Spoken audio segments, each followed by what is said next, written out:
Well, good morning, good afternoon, and good evening, wherever and whenever you are, and welcome to Take the Points.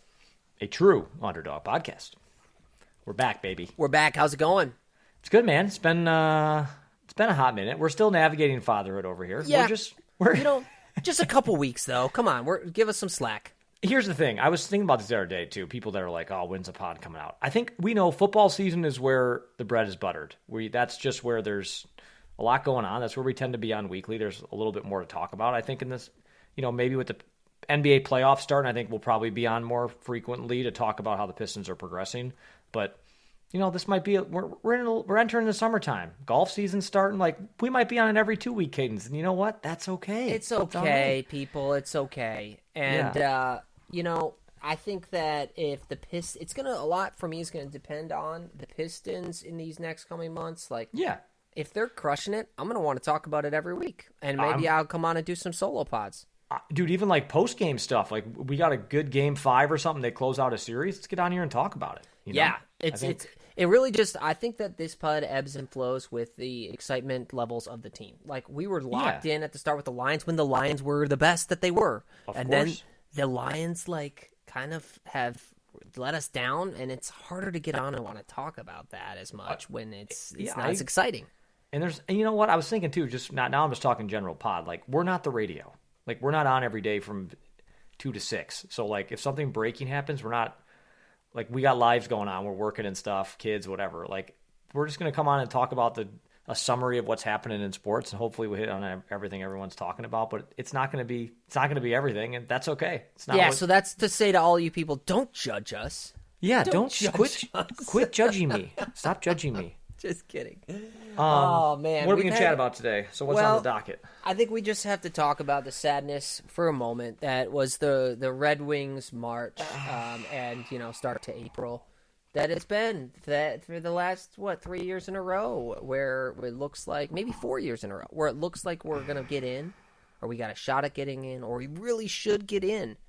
And then it's just an absolute collapse, and it leaves us feeling absolutely demoralized. And it was bad. Yeah. I was going to say, let's start off talking about the Wings playoffs. Oh, wait. Not much to talk about. Pretty disappointing. Yeah. I mean, and dude, it's not even, again, I've said this on the Lions, it's not that the fact that you lost. Sometimes it's the way that you're losing. This team showed the complete opposite of what we're going to talk about, which is the gritty ties in the, I was at LCA the other day and I saw it's like, all dog or something is what they're calling the Pistons. That's like going to be the motto this year. I don't like all that. All dog. Yeah, I know. But you get the mantra they're going for here.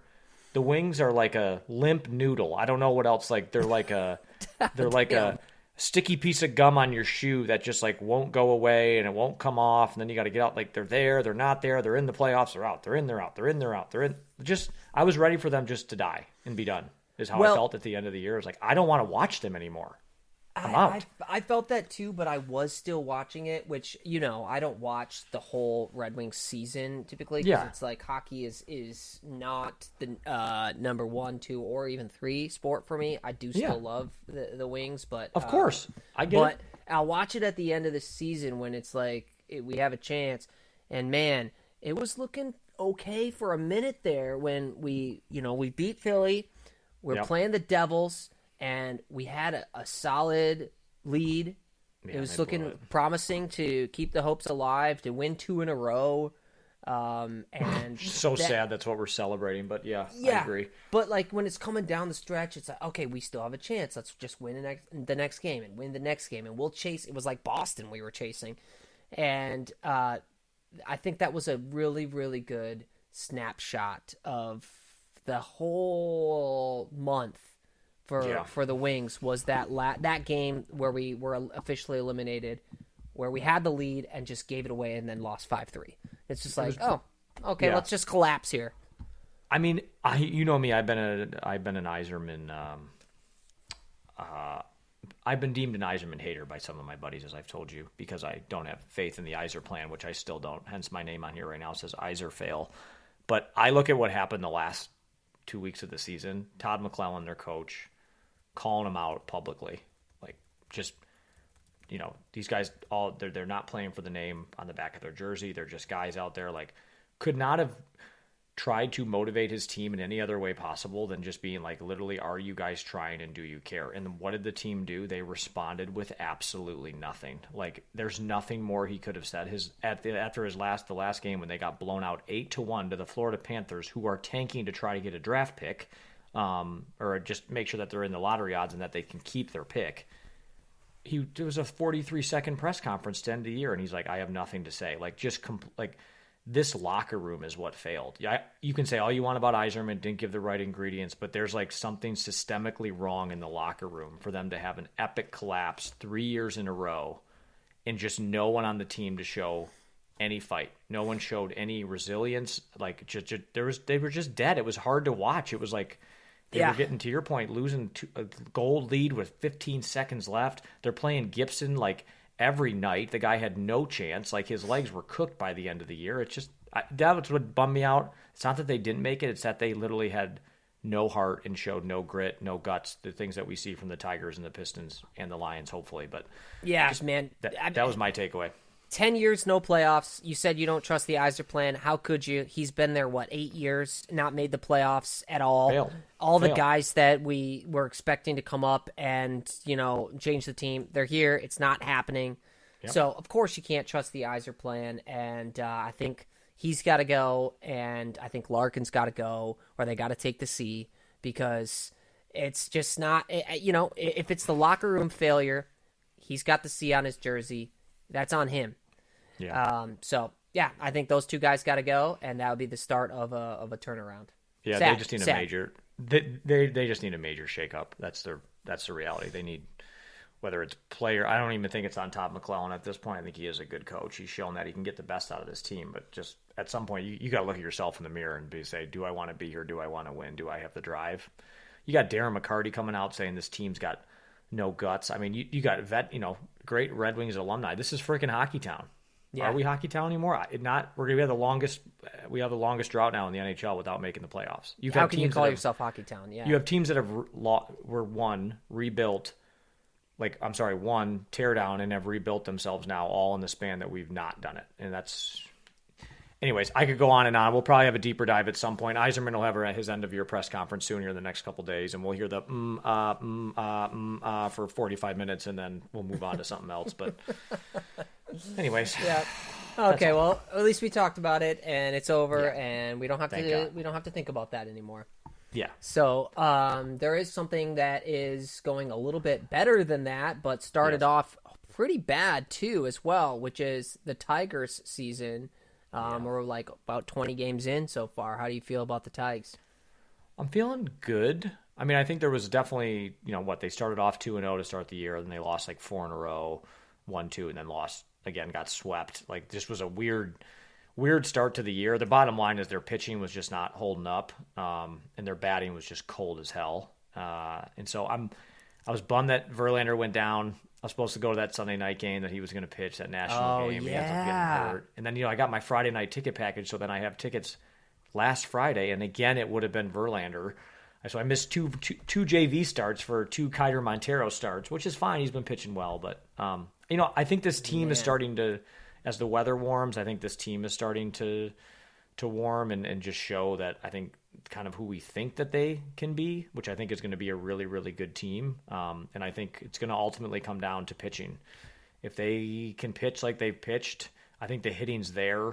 They're just going to be more of a spotty hitting team. But I'm feeling optimistic in that baseball's a long season, and my fear was don't get so far behind that you are unable to catch up. Don't be 7-8 games below 500. Now you got to fight all the way to get back. So I'm feeling cautiously optimistic is the word I will use.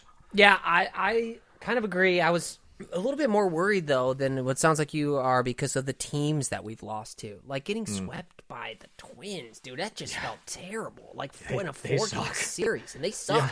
But currently leading the AL Central, right? Yeah, because 4 of their, what do they have? 11 wins or something like that? 4 of them are in that series where they swept us. That's like half their wins. So, you can't, they're not going to be up on top. And then, who was it? Arizona that also kind of kicked our butts. So it's like, why are we losing to these guys? Yeah. But I think you said it was our pitching wasn't doing great. I think yes, but also we just outside of McGonigal, who by the way has been an absolute stud. He's crushing expectations. I think he's so good. But outside of him, man, like we didn't add anything on the offensive side, and the guys that were really, really hot starting the year last year, they just aren't right now. Yeah. Like Torque's not hitting torque bombs.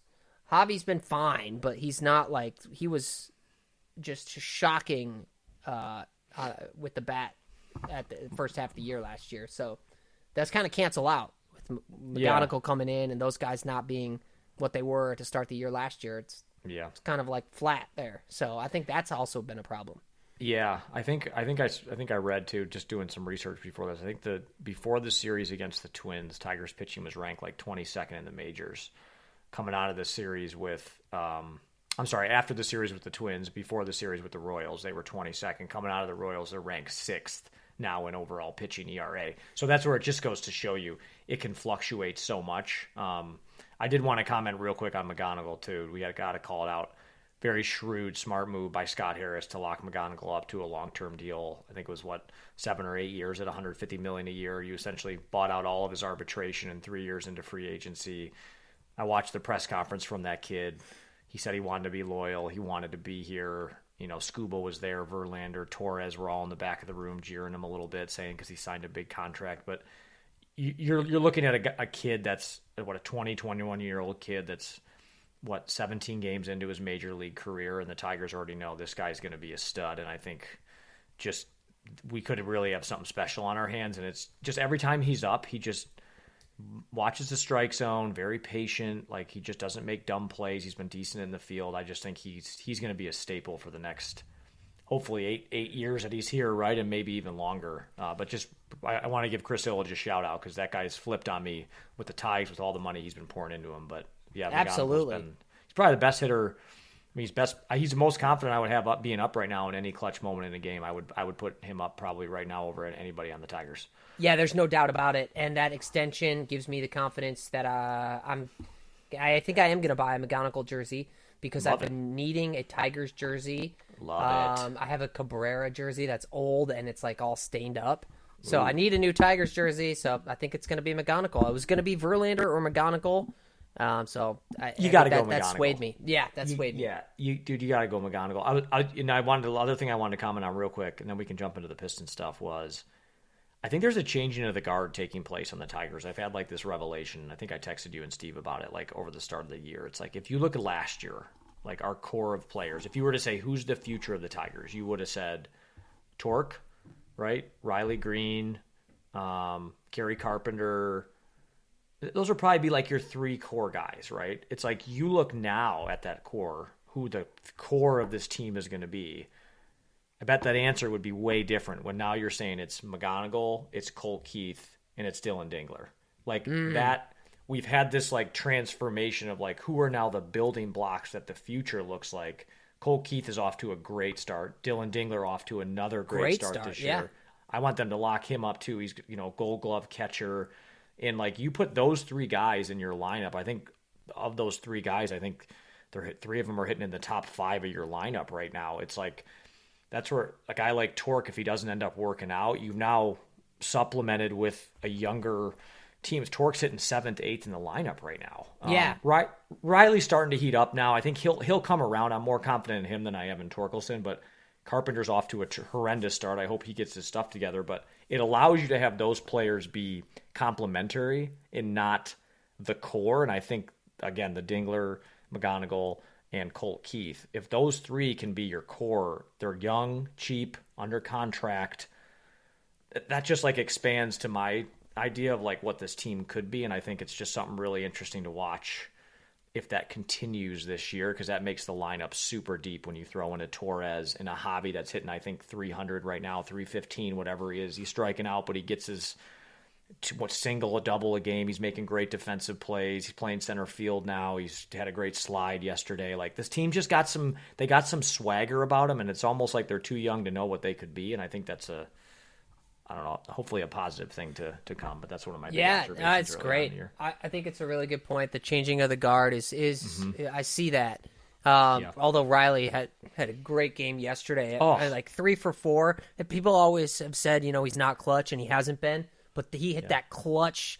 What was it? He knocked The in double two in the ninth, yeah. to tie it up, and then Cole Keith came in next Right. up, also clutch. Yeah, That's what I'm saying. Like, those guys are what it is. I mean, the thing is, Torque is not going to be what we think he's going to be, and I think his time in this organization is limited. I think if you look long term, I think Cole Keith could end up being your first baseman, depending on what happens down the line. But I think there's going to be some options there. But yeah, I mean, Riley Green's always gotten shit because of his swing. He's got that uppercut swing. He gets a lot of those like short hoppers to first base. That's what kills him, or he strikes out too much. But you look at this year, strikeouts are down. He's making hard, he's called hard contact what it is, even if it's a hard out. That's been Torque's thing. He always hits the ball hard, but it's an out, which doesn't do me any good. But if Riley can just be what he's going to be, give me an 800 OPS, right? Like, give me 25 to 30 bombs, 100 plus ribs, like play okay defense in left field. He doesn't run the best, but like, that's a guy that you need on your team, but maybe he's not the guy. You know what I mean? He's absolutely. He's a guy, and maybe that's what my realization's coming in. He's just going to be a guy, and maybe the Tigers will just be a bunch of guys, but that's okay because I think McGonigal, Keith, and Dingler are where the core of this future is. As long as they're everyday guys, which is what we've been lacking, and Riley is that. So that's right. It's great. I love it. Carpenter and Torque, to be honest with you, Carpenter's been great. When he's good, he's great. When he's not good, he's really bad. Like, he strikes out. He just looks lost to start the year this year, but I'm willing to give him way more grace than Torkelson because Torkelson just looks... there's 95-mile-an-hour fastballs coming down the center of the plate. He doesn't even swing at him, man. Like, I don't know. I don't know what to tell you. And I think the other thing for Torque is we've seen this out of him before. Like, he saved himself last year, but like this is just back to what we've seen a couple years ago. He hit 220 the year before last. Then he hit 270, 280 last year. Now he's back down to 212. It's like this, just peak and valley. Can't have that out of an everyday guy. Yeah. Anyways, but yeah, I'm excited. I love baseball. Weather's getting nice. You know me, I'm a huge Tigers guy. Like, I love going to the ballpark. It's been fun to go down there. We upgrade our seats this year over like right behind home plate, like behind the club or whatever. It's like there's not a lot of season ticket holders. We kind of got in at the right time with the tickets because now they're starting to get hot. So, anyways, it'd be really cool to get an invite to a game. Dude, you're welcome, man. Any Friday, bro. If we got fireworks after the game, we can cuddle. It'll be great. That sounds awesome. Yeah. Are you ready? Are you ready? I'm ready. We're 18 minutes in, and it's Wilson. This is your time to shine. It is, man. Pistons playoffs starting. Like, again, when this comes out by time tomorrow, Pistons should know who they're playing. It'll either be Orlando or Charlotte. But Wilson, just like your overall vibes heading into the playoffs. I know it's a big open question, but Cade's back. They won the East. They thrived when he was out. Everyone's healthy. Getting a little bit of downplay from the NBA, a little bit of underestimation on the Pistons. But what's your vibe going into the playoffs right now for the Pistons? And then we'll dive into the first round stuff and all that. But just in general. Yeah, so take it back to this time last year when we were going up. We knew we were going up against the Knicks. What were we, the 6th seed? I think we were the 6th seed. We were the last avoided one the not play-in. to. Yeah, right. We were the last one not to be in the play-in. Yeah. So last year at this time, what I was thinking was, man, I really hope that we can just make this a series, and maybe we get lucky and we come away with it. And it was like a hope and a prayer that we could win a series. And deep down, you know how you just kind of feel in your gut, like, you want to be positive and optimistic, but you just know when it's like, it's probably not going to happen. That's how I felt. Yeah. And this year, I'm pleased to say I don't feel that way at all about our first round, no matter who we play, whether it's Orlando or Charlotte. And I feel like for us to win the East, it's a strong possibility. Now, I don't feel like, we're going to do it. We're for sure going to do it. But I feel like it is, I don't have to have a hope and a prayer. It's like, this team can actually go do that. So that it's really nice to feel like it's an actual possibility. Now, you mentioned the NBA, like the media in general, kind of like not really believing it. They're dogging us, bro. They're dogging us. They are, and so is Vegas. When you look at the odds, like the best odds in the East are Celtics, and then Cleveland, and then us tied with the Knicks. So, and it's a pretty considerable jump in between. So, I don't know. I think feels crazy. I think it's Jason Tatum coming back has really swung the Celtics. Well, that's exactly it. Like, and Go ahead. I wish that wasn't the case, but I can't be all that mad about it because like when you look at the whole year for the Celtics, I mean, they were right there with us, like 3-4 games behind us without Jason Tatum. Yeah. And he's back. And he played, the last 15, 20 games of the year? Yeah. Gave him time to ramp up. And so now they're the Celtics that won it. You know, they've got the squad. Championship pedigree, you know. And they've got even more than they had then because they got Vucevic. They got some extra shooting. About to say, if you say Luka Garza, I'm logging off this pod. No, Luka Garza's fine. Can we talk about the fact that Luka Garza and his way he runs down the court like a ogre, like, you know what I mean? Like, he does. It's like it reminds me at the end of Happy Gilmore when it's like, I believe that jacket belongs to Mr. Gilmore, and that big guy goes running after Shooter. That's what he looks like to me when he's running down the floor. You're so right. That is him. I know. That's who Luka Garza is. Okay, well, he's not even going to get that many minutes. I mean, he's going to be a major role player. Yeah. But Baylor Shireman, dude, he can. Yeah, that guy can. He's play. been good. He's a great shooter. I mean, Pritchard has been shooting great. Derek White is always such a threat. And then you throw in Jaylen Brown and Jason Tatum. It's like, I mean, that squad, when you look at it on paper and when you look at what they've done in the past, I'm not surprised at all that they are more favored than the Pistons to win the East. Like, if anybody who's saying, like, what the heck, we're number one seed, we won 60 games. Look at the history and look at the roster. Like, they have a championship pedigree. They got a championship pedigree. And I think Brad Stevens deserves all the love in the world as, like, what a great GM he's been. The thing I'm going back and forth on is this Coach of the Year stuff.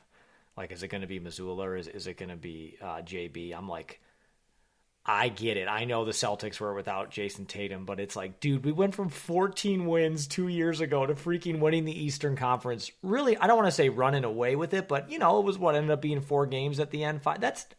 You're not winning by a half a game. Like, They were, I loved it. I don't know the exact time of when the Pistons were last not in first place in the East. And I don't know. I think JB gets a little, disrespect in that stretch of the imagination. I mean, like, I'm a big Bill Simmons guy. I listen to him. I mean, he has JB as second, and Missoula winning, which is, again, to your point, JB probably doesn't give a shit about the awards, but it's one of those things you're like, come on, man, really? Like, now that I agree with you. Like, I'm not going to at all take anything away from Missoula, but you have to work a lot less to get those wins when you have the roster that they've had. And the history that they've had and the experience of guys on that team who have won it versus the Pistons having to do a complete turnaround. The coach who came right before JB for the Pistons had the worst season ever, like the 28-game losing streak. So he was walking into that. Yeah, right? He's collecting his 60 mil somewhere on a beach. Yeah, absolutely. But you got to give it to JB, like, just circumstantially, like, not only did they end up winning the East, they also came from a crazy low point, and JB's the one who took them there. So, yeah, you got to give him Coach of the Year. I mean, it's ridiculous to not.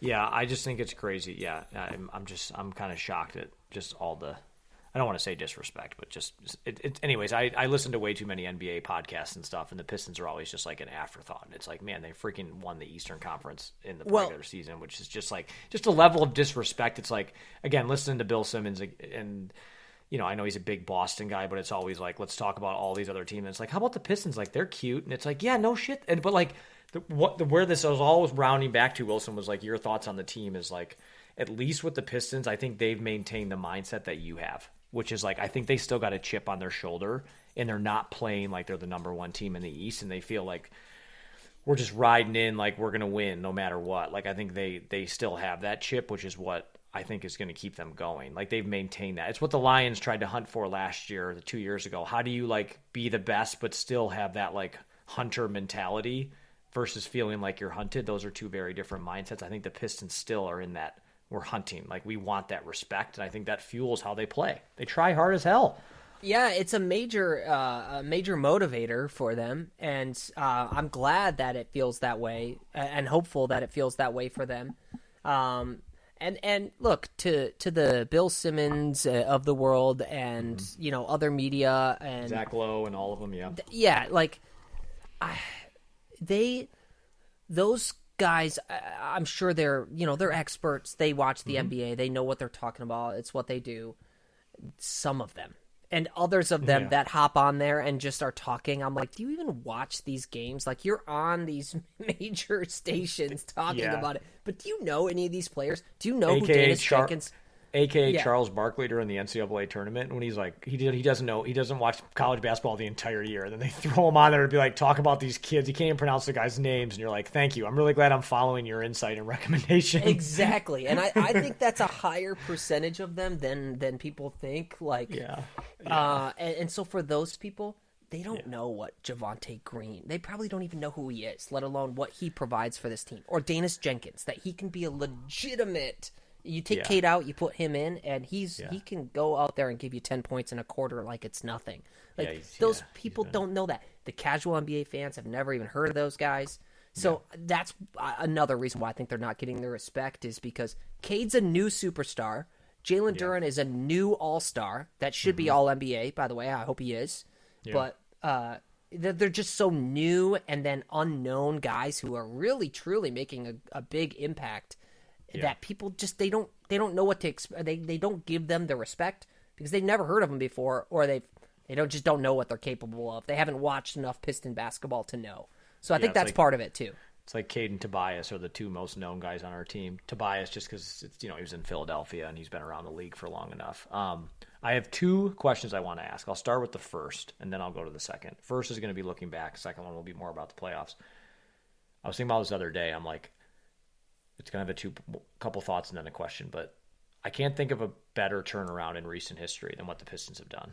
To go from 14 wins to a playoff team last year to 60 wins this past year. Like, I just want to take a minute to acknowledge how incredible that is and what an afterthought this team was in the city of Detroit for so many years. The Stan Van Gundy era, you know what I mean? Just like, it was just bad. It was just not a good situation. And then in that same lens, I think of, okay, what has triggered this turnaround? Like, why are the Pistons the way that they've been? And I was thinking about this the other day, and I want to ask you too, like, what do you think is the number one reason this team has turned around?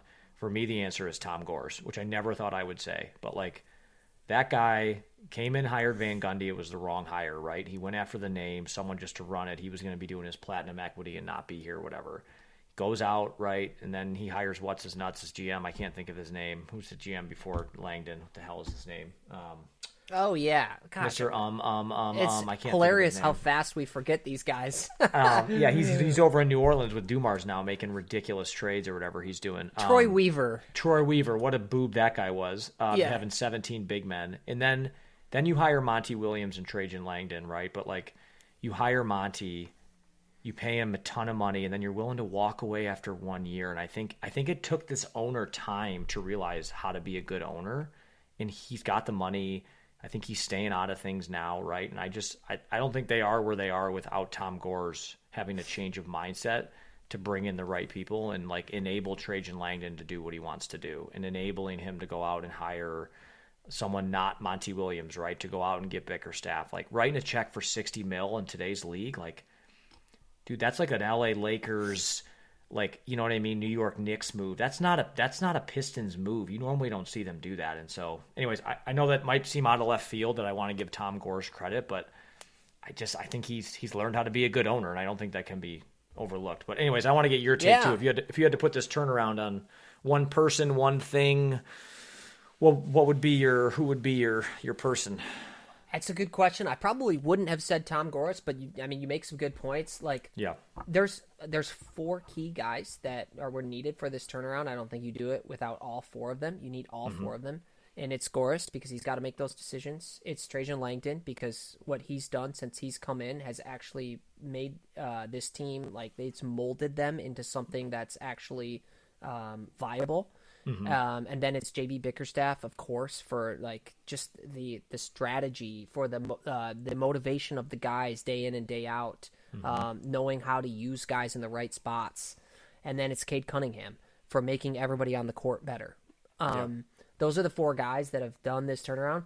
But if I were to say one thing that's caused this turnaround, I was about to hammer you and be like, I went with 1. Don't be giving me 4. No, this is a cheat code. If we're talking about people, you needed all 4 of those people to make it happen. Maybe it's What do you think you can attribute? Maybe it's better than say what person, but what do you think you can attribute most to their turnaround is probably a better way to phrase the question. And I'm not going to say a person. I'm going to say drafting well has been the turnaround, because if you think about it, and it's a combination of Troy Weaver and Trajan Langdon. Yeah. But drafting well has been what's got this team to where it's at. Like, drafting Cade, it was anybody could have done it because you had the first overall pick, so that helps a lot. But then the biggest one was getting Jalen Duren, because he wasn't a top 5 pick. He wasn't even a top. Was he? He was outside of the top 10. Yeah, wasn't he like 16 or something like that? Something like that. And we traded to get that extra pick to be able to draft him. Yeah. So, like, this team's not the same without him.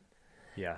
And then you've also added through the draft Asar and Ron Holland, who have been, energy guys, defensive minded. That's helped give this team its identity, which is like defensive mindset. We've also drafted Isaiah Stewart. Now that was Troy Weaver, 6-7 years ago, but that's what's made this team. We've done it mostly through the draft, and then supplemented with the right pieces like Duncan Robinson, like Javonte Green, like Tobias Harris. Like, those guys are filling in the gaps and filling out the roster.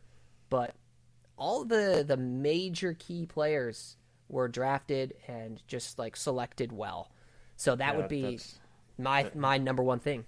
Yeah, that's the Lions way, right? It's draft, develop, and retain. That's kind of the, basketball can be a little funky with the contracts and stuff. But yeah, I think, I don't want to spend too much time on this, but I think Trajan's just shown immense patience with fans, patience like you, with people like you and me and Steve being like at the deadline, like, we got to go get this, we got to go get that. Now listen, if they get bounced in the first round, Duncan Robinson turns into a pumpkin or something like in the playoffs, and like, we kind of like Beasley did last year, where like he can't hit the broadside of a barn. Probably going to have some questions of like, what, maybe we needed Michael Porter Jr. Maybe like we should have done that. But for the time being, before these playoffs even tip off, nothing but to do to tip the cap. They held the line. Like, this team is gritty. I think they're good. I think they're well coached. I think they're disciplined, but are kind of have that grit. And I think we're one of the deepest teams, an underrated deep team in the playoffs. You go up against OKC, like the deepest team, one of the deepest teams I've ever seen. I mean, they can go like 12 guys deep. It's insane. But it's going to be interesting with the Pistons in the playoffs when this thing does start, just kind of what their rotation looks. But which I'll be curious your take on that too, Wilson, of like, as we look to this first round matchup, we'll kind of transition now moving forward. Could be Charlotte, could be Orlando. But what's your hope for that? I know this pod will come out, so people may be listening after the fact, but do you have a preference between the two? And then the big question I want to ask is kind of, what's success or failure this year? Like, if I said, Wilson, Pistons year was a success if, what would be your kind of your statement after that, Eastern Conference Finals, whatever. Yeah. I think in order for this to be success, I'll answer that first. Yeah. You got to get past the first round, and you're probably going to play Cleveland in the second round, who's been talking some mad shit about beating, like, how we can't take them. You got to beat them. So that means you got to get to the Eastern Conference Finals. And, if you end up getting to the Eastern Conference Finals and you hit the Celtics and you play them tough in a good series, man, that is a success. You took a team who 2 years ago was one of the worst teams ever in the NBA, and now you're contending in the Eastern Conference Finals against the champion Celtics. That's success. Like, of course, I'd love to win that series, and I think we can. I think we have the ability to. Yeah. But I don't think that it's a necessity in order for this to be a great, successful year. That's a major stepping stone for the Pistons. Yeah. Looking to the first round, I think it's, think about Charlotte. Like, they've got Con Knipple. He can light it up. He's a great rookie. Played horrible the other night. Played horrible. God. Yeah, he shot. What is he, 0 for 6? Dude, he was bad. He was bad. Got in his, and they benched him at the end. It was so great they did. I know. I was like, where's Con out here? I was like, he ain't playing. He's on the bench. But then you got Ball, who's also just throwing up these terrible bombs near the end of the game. Deep threes, just like quick shots. Guy. And then he makes the game winner. But like, which was horrible defense, by the way, by Jaquez or whatever. Like, you got a foul to give. I'm not to dive into that, but it's like you got 15 seconds left. Announcers call it out. You got a foul to give. You're clearly beat. You got no help coming around the weak side. Foul him when he's going around you. Take the foul. Now you're down to 7 seconds. I thought it was just a bad defensive play all around. If Bam's in the game, that does not happen at the end of that game. I totally agree. Just, yeah. Ugh. Anyways, sorry, go ahead. No, and then you got Brandon Miller, who's a great player. I think he's their best player. I think he's their biggest weapon that I'd be worried about. And then Miles Bridges, who obviously can beat you in a lot of ways. No pun intended. No pun intended. Right. But think about it, like, okay, that combination of guys, and then you throw in like Diabate. Like, is that team really going to beat the Pistons in a 7-game series? I mean, you got a rookie, a felon, Miles Bridges, and like Brandon Miller, who's been hurt for a lot of his career. Like, they're a good team. And a guy's name that rhymes with nipple. Like, it's just not going to happen. It's not. There's no way.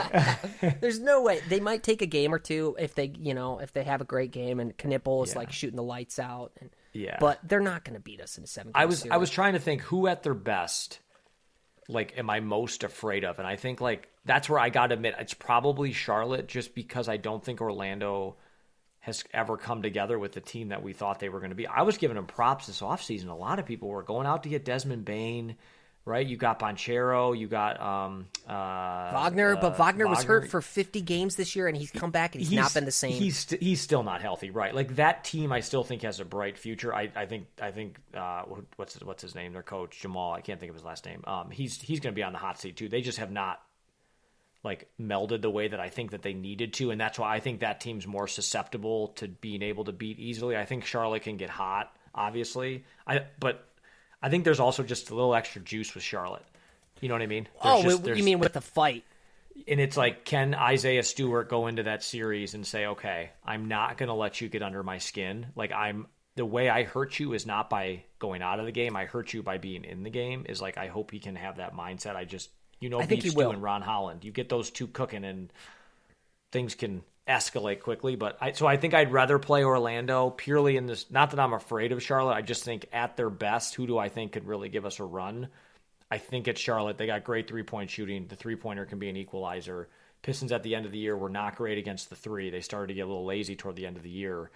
They were giving up some wide open looks from 3, which, again, you give them up in the NBA, you're gonna give up some points, but. Anyways, yeah, I mean, I'm comfortable with either one. To win a title, you got to play a good team. So, like, there's not going to be an easy ride here. But yeah, I mean, yeah. I don't really care because I think we're going to take down either one. Like, Orlando, Banchero's the best player on either team. Between Charlotte and Orlando. Like, Charlotte doesn't have a player like Banchero. No. And so, for that reason, you never know what could happen with him. But they're not going to beat us in 7 games. Maybe they'll beat us a game or two. Same thing. But with Wagner still being injured, Desmond Bane's a great shooter, but is Desmond Bane going to shoot the Magic to beat us in a 7-game series? No. And like you said, I mean, Jamal Mosley's done a great job with that team. Sorry, he knows. Mosley, He knows. I mean, they've got some pieces. And he knows how to use them. But there's just no way that they're going to beat us in 7 games. I mean, knock on wood, but that would be shocking. And so shocking. That would be right. So you're saying Eastern Conference Finals would be Wilson looks back, and says successful season. Yes. Anything short of that, you're saying failure? Yeah, I mean, not a failure of a season, a failure of a postseason. Because obviously the season was already a massive success. The regular season, already a great success. We had based on the timeline of where we're at. It's not like this is 3 years from now. We've got the core together. Like that'd be a much different story. Like next year, just like the Lions, right? Next year, however far we get this year, that's the baseline for next year, right? Like last year was getting to the playoffs, play competitive. They did with the Knicks. Probably should have won that series. Bad calls didn't go their way. Whatever it is, right? It is what it is. They lost the series. Brunson went off. Whatever. Nope. No Isaiah Stewart, which I think hurt them in that series too. But it's like, okay, this year if they get to the second round, it's like next year, yeah, damn right. We should be hunting the finals now. You're the number one team in the Eastern Conference. Yeah, and guess what? I don't think we're going to finish first next year in the regular season.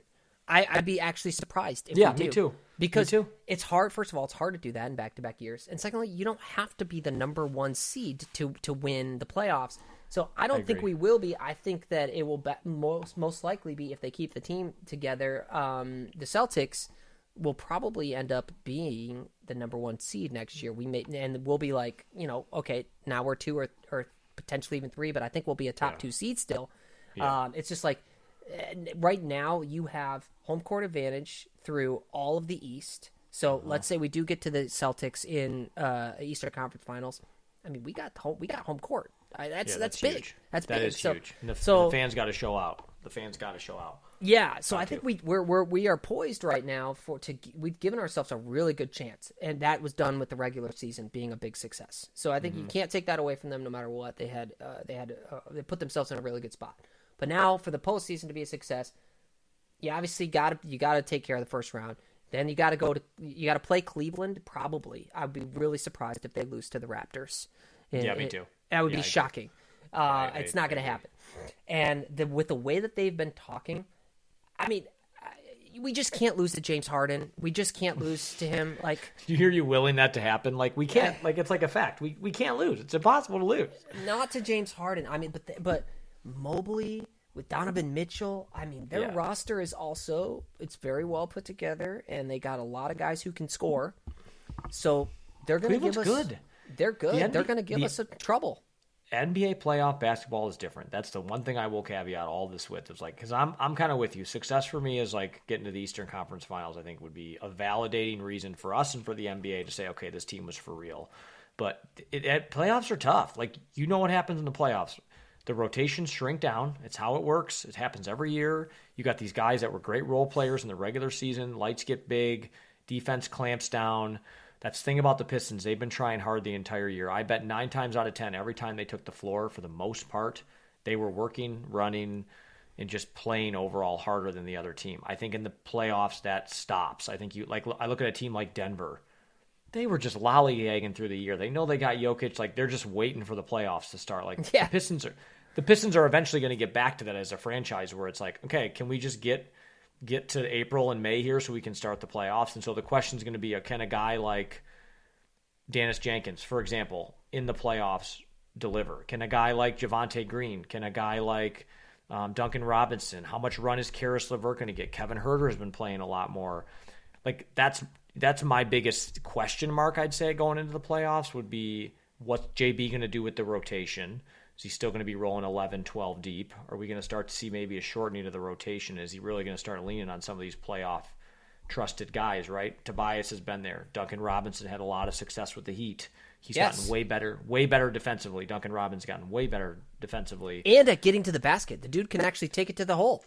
For sure. And so I'll be curious to see how the rotation shifts, because I just think it's big lights. You saw last year with Brunson, right? You saw Brunson ascend last year. He was a superstar in the playoffs. They didn't win a title, but he was a stud last year in the playoffs. Can a guy like Duren continue to ascend his game?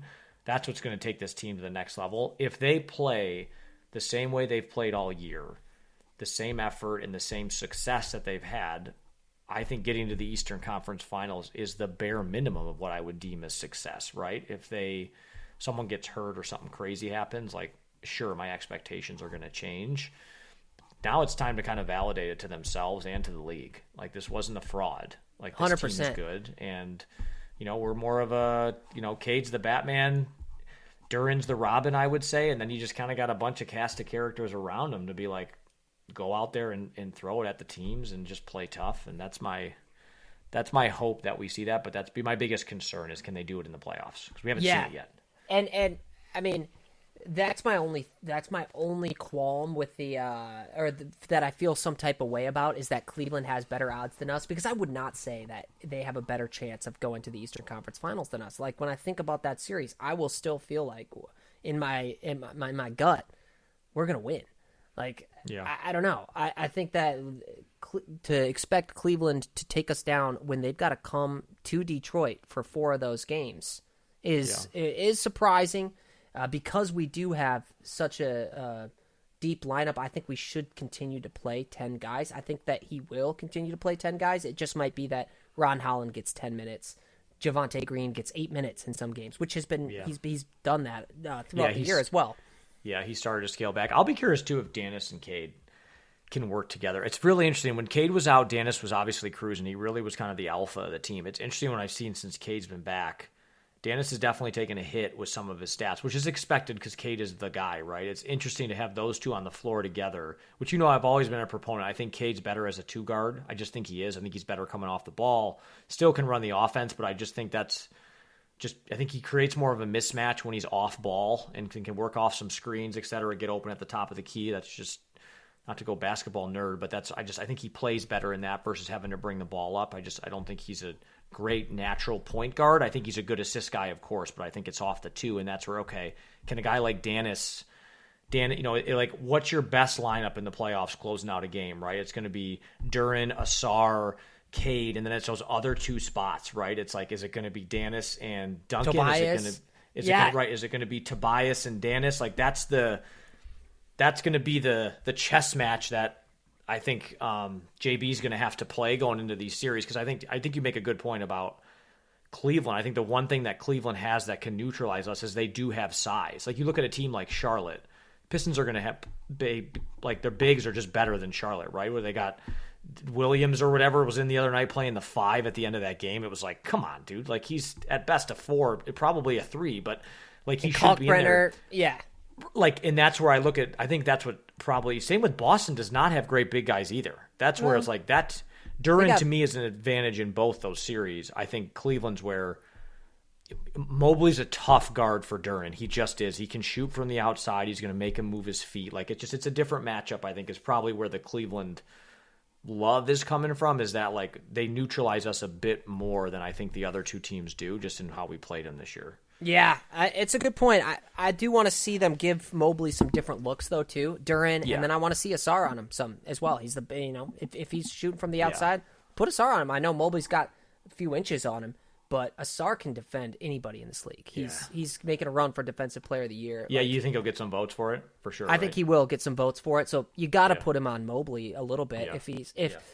If he's the one killing you, obviously he's going to be on Donovan Mitchell. Like, there's a lot of guys to guard. James Harden. But that's why it's so good that I think if and when we end up matching up with Cleveland, the way that we're going to win that series is the way that we have won this year, which is we're going to make it really hard for those guys to take good shots because we have so many great defenders, from Isaiah Stewart plugging up the paint to Asar and Ron Holland being great on-ball defenders. I mean, look at Javonte Green. I think he's got the 2nd most steals in the NBA for players coming off the bench. And like I said, some games he plays 8 minutes. Like the dude just comes in and gets steals, locks people up.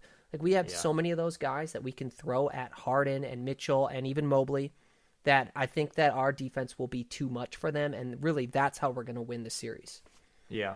Yeah. It's an interesting point. I feel like the NFL's gone through this too, where like we've gone back to like not to always make a parallel to the NFL, but like the running back now is like a sexy thing again, right? Like they're like running the ball is now back. It was like running gun offense. Now it's like running pass and shoot offense or whatever. Now it's just like running the ball. Like I want 5 good offensive line. We're going to run the ball. I think you look at the NBA.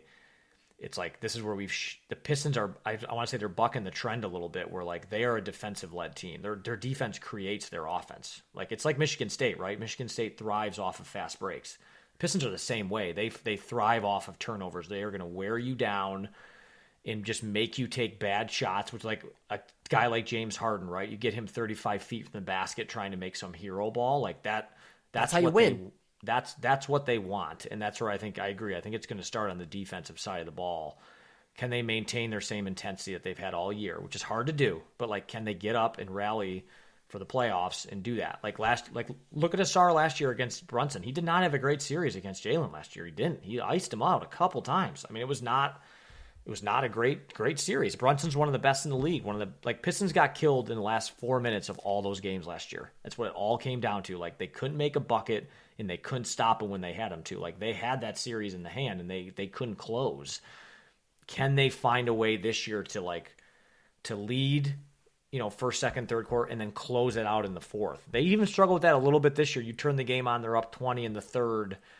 All of a sudden you put, they're up 3 with 5 minutes to go, and you're like, what the hell happened? You know what I mean? I think Absolutely. That's sometimes where, can they keep the foot on the gas enough in the playoffs? I think will be interesting to see. Yeah, and basketball is a game of runs, and that, it just kind of happens. But everything is a pendulum. So, like you were saying, it's swung super far to the shoot deep threes. That's how you win in the NBA. And I think it's swinging a little bit back to more of the defensive-minded teams are going to win if you can also still shoot a little bit. Because how do you beat a team that shoots a ton of threes and scores a ton? You either have to shoot more threes and make more threes than them, or you have to make them make less threes by making those threes, that 3-point percentage, drop a lot. Yeah. So that's what the Pistons do, and I feel pretty good about where they're at. It's been a great year, man. They've been fun to watch. I'm a little bit surprised. Maybe it's because the Tigers are going on. I feel like in the city of Detroit, it's been a little timid. I guess I'd say there's not as much hype as I thought there would be potentially. Like, we got a home playoff game with the number one seed in the East, right? When they win that playoff series, when they win that first series, the hype is going to escalate exponentially. That's what I'm hoping is going to happen. Is like I feel that right now. I think we got to that point where they're like, we just want the playoffs to start. And I don't want to say it was fatigued over the last couple of weeks, but I think people were just, okay, they're going to hold on to the 1 seed. Like, now it's time to figure out who we're going to play. Which, by the way, I think this whole thing of like the Pistons find out who they play tonight is kind of bullshit. Yeah, because whoever that team is that is going to play us, they already know they're playing us, and they could game plan for that. And look at Boston. Boston knew 4 days ago that they're playing Philly now. 3 days ago, they're going to have 6 days to prepare. There's got to be there's just something funky there. I don't know. I agree. Simmons mentioned this too of like, there's got to be a better advantage for a 1 seed. I kind of tend to agree. Like, all I get is, I know I get home court, but like, the other team still gets 2 games at their place. Like, it's you know what I mean? It's like, whether, I don't know what this, I actually don't know what the alternative solution is, but like, there's got to be some, like, you just played 82 games. I think it's not that hard of a solution. Give me something. Like, just, I don't know, make the gap a little bit bigger between like Sunday or what is it, Friday to Sunday? Like, add an extra something. Because even if it's an extra day, like, how many days do you really need to game plan for a team that you've already played a few times this year? Fair. Maybe it's an extra day or something. But it just feels weird to me. I will say I'm glad we don't have the Sixers, because I think that they are a much more dangerous team than either of these 2 teams that we're going to be up against. So I was really happy to see the Sixers get that 7 seed, to be honest. Maybe they'll knock out the Celtics. Well, I'm at least just hoping that they give them a longer series.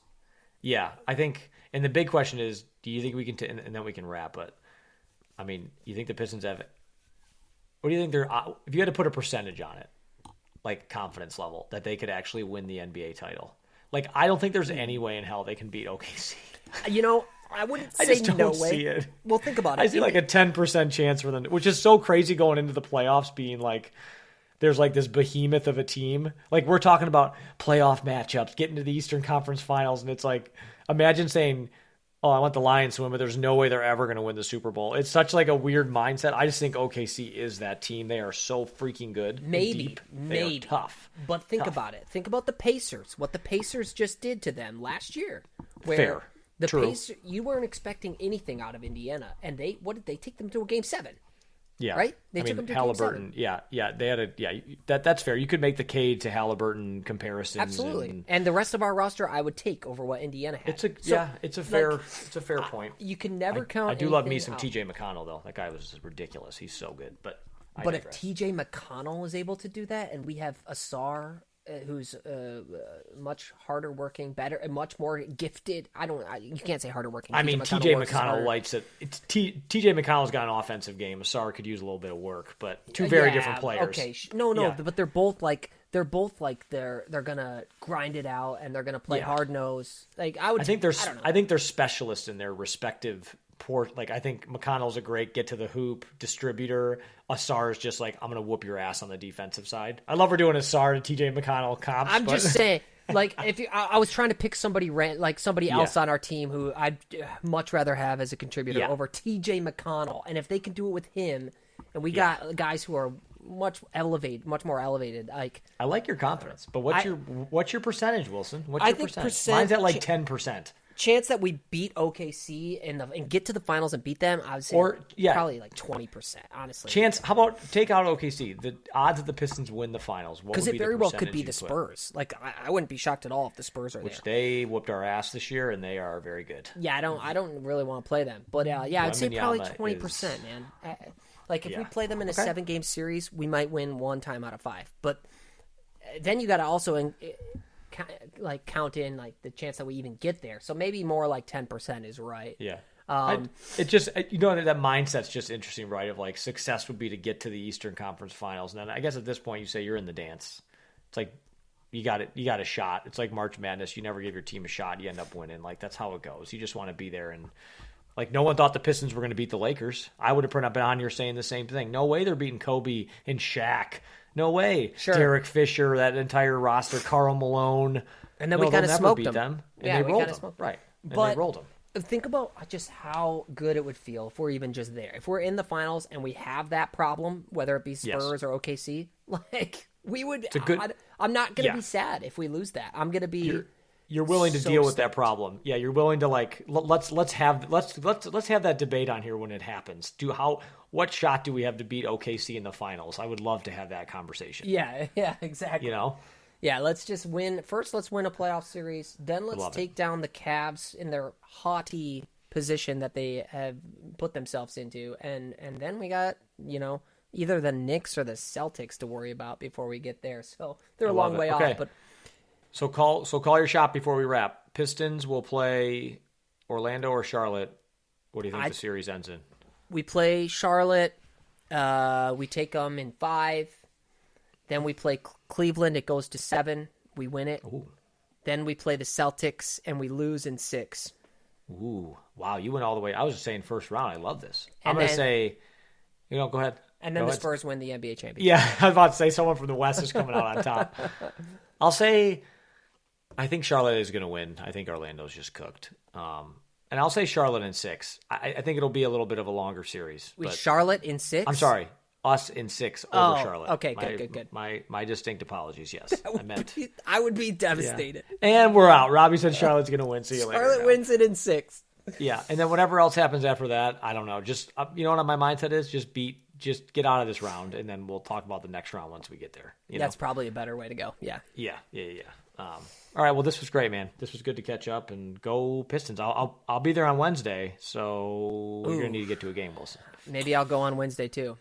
Gonna need to find yourself at a game. We're gonna need to have a brewski at the game. So that sounds let's good. Get on it. Yeah. Let's do it, man. And by the way, Steve's not here. He's pretending like he's working or whatever he's doing. Oh, he's yeah, lifting, sure. Building something with 2x4s or whatever. I don't know. Yeah. Yeah. Awesome. Well, thank you so much for listening to another 58 minutes of our show. We love you. Please share the show, and we will be back here very soon on Take the Points. The True Underdog. Peace. Later.